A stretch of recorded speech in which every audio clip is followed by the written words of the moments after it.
This is very interesting lab I created. Lab name is local preference versus MED. I learned today that these are like two ISP. Very simple. Router 1, 2 and 4 in one AS. Router 3, 6 and 5 in different AS.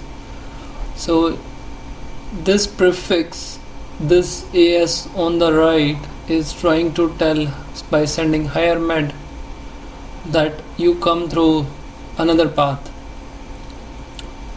So what I did is I sent the higher MED outbound for this prefix or to this neighbor,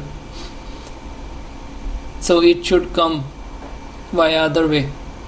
But at the same time what I did is I increased the local preference of this router in this AS. So now internal router, which is here router 1, is preferring router 2 because of the higher local preference, and traffic is coming to him.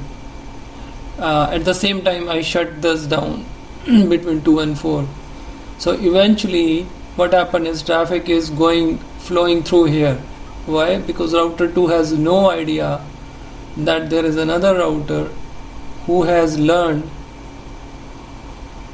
In other words, router 2 is not learning from router 4. So there is no way for router 2 to comparison the MED value against this prefix.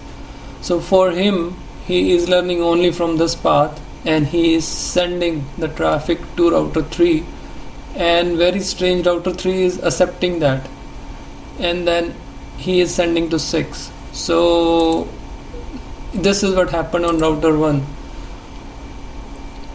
So he is taking the upper path 2, 3 and router 6. I may extend this lab. I can create one link between 3 and 5 so that router 3 now know that we are sending higher MED to our neighboring AS not to come through this path. So he should discard this. If he know that we are sending higher MED, he should tell. Why I created this lab is local preference versus MED. We know attributes which come first and which come later, but I created this lab to understand this, whether router 2 is putting that in black hole or router 3 will take any action. But nothing happened. Though this AS is, in spite of sending higher MED and telling router 2 to come through other path, he is still sending and router 3 is accepting that. So nutshell, what we are saying practically, there may be one provider is sending higher MED, but he don't know that if neighboring AS put a higher local preference for this router 2, still traffic will keep on coming on that link. So that's why I created this lab. But I may extend this, having a link between 3 and 5 IBGP, so to see what router 3 does.